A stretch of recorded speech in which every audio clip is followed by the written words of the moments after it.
नमस्कार दोस्तों, जादौन क्लासेस में आपका स्वागत है। चलते हैं आज की सबसे महत्वपूर्ण खबरों की तरफ। 26 जुलाई को कारगिल विजय दिवस की 21वीं एनिवर्सरी मनाई गई। भारत पाकिस्तान युद्ध 1999 में हुआ था, जिसमें भारत की जीत हुई। तब से ही कारगिल विजय दिवस मनाया जाने लगा।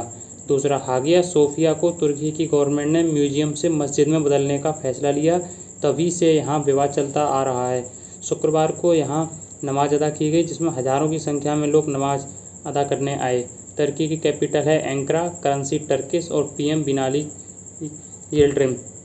ऑक्सफोर्ड यूनिवर्सिटी के द्वारा बनाई गई वैक्सीन का पहला और दूसरा ट्रायल बिल्कुल सेफ है, ये WHO के द्वारा कहा गया। पूरे वर्ल्ड में करीब 140 वैक्सीन पर ट्रायल चल रहा है। पहले फेस में 19 हैं, सेकंड में 11 और तीसरे फेस में 3 हैं। यह आखिरी फेस है और अभी तक कोई भी वैक्सीन फाइनल नहीं हुई है। खेलो इंडिया एडिशन 4 यह हरियाणा में आयोजित होंगे। फिलहाल इसकी कोई डेट फिक्स नहीं हुई है, लेकिन अगर सब कुछ अच्छा रहा तो 2021 में ये हो सकते हैं। ये टोक्यो ओलंपिक के बाद होंगे। ये हरियाणा गवर्नमेंट के द्वारा बोला गया है। हरियाणा के सीएम मनोहर लाल खट्टर, गवर्नर सत्यदेव नारायण और कैपिटल चंडीगढ़। टोक्यो ओलंपिक 23 जुलाई से 8 अगस्त तक आयोजित किए जाएंगे। हरियाणा के अंदर कुछ योजनाएं हैं। महिला समृद्धि योजना, मुख्यमंत्री व्यापारी निजी दुर्घटना बीमा योजना, ये हरियाणा की कुछ योजनाएं हैं। और केंद्रीय खेल मंत्री हैं किरण रिजिजू। आगे चलते हैं। कश्मीर की जो सैफरॉन है उसे GI टैग की लिस्ट में शामिल किया गया है। GI टैग का मतलब है जियोग्राफिकल इंडिकेशन। इससे फार्मर्स को अपनी खेती का अच्छा प्राइस मिलेगा। कुछ दिन पहले US के डोनाल्ड ट्रंप अंकल ने बोला था कि हम F1 और M1 वीज़ा को ख़त्म करेंगे और जो भी स्टूडेंट ऑनलाइन पढ़ रहे हैं उन्हें अपने कंट्री वापस भेज देंगे। उसके बाद वहाँ की यूनिवर्सिटी ने ऑब्जेक्शन किया और उनको अपना फैसला वापस लेना पड़ा। अब फिर US ने ये कहा है कि अब तक जो हैं उन्हें हम पढ़ने देंगे, लेकिन 9 मार्च के बाद जो भी ऑनलाइन एजुकेशन के लिए US में एडमिशन लेंगे हम उन्हें F1 M1 वीज़ा नहीं देंगे। F1 वीज़ा का मतलब है एकेडमिक स्टडी के लिए दिया जाता है और M1 वीज़ा टेक्निकल स्टडी के लिए। उत्तर प्रदेश में पहली प्लाज्मा बैंक नोएडा में खोली गई। सबसे पहली प्लाज्मा बैंक दिल्ली में खोली गई थी। उत्तर प्रदेश के CM Yogi Adityanath, governor Anandiben Patel. MP की गवर्नर का कार्यभार भी आनंदीबेन पटेल जी ही संभाल रही हैं। आगे चलते हैं।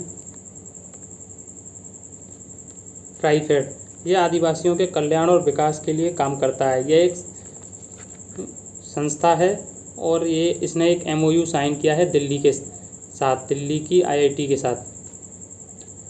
आगे चलते हैं।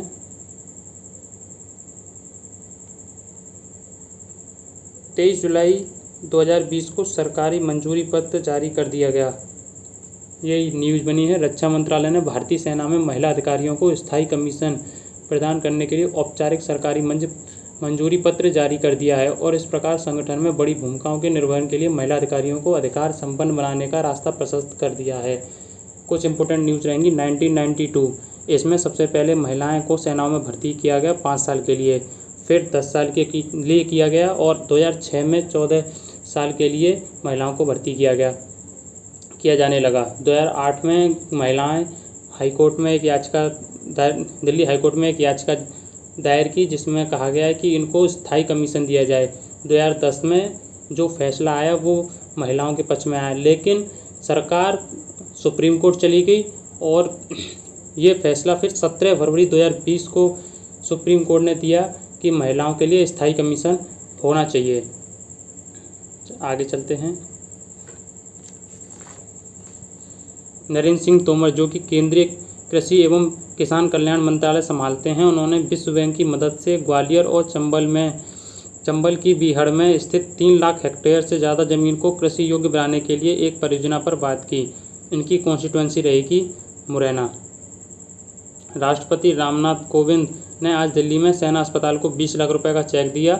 यह राशि डॉक्टरों और स्वास्थ्यकर्मियों को कोविड-19 का कारगर ढंग से मुकाबला करने के उपकरण खरीदने के लिए दी गई। आगे चलते हैं। हाल ही में चंद्रिका प्रसाद संतोखी जी को सूरीनाम के राष्ट्रपति पद ग्रहण किया। गर्व की बात यह है कि ये भारत के मूल निवासी हैं। Thank you for watching.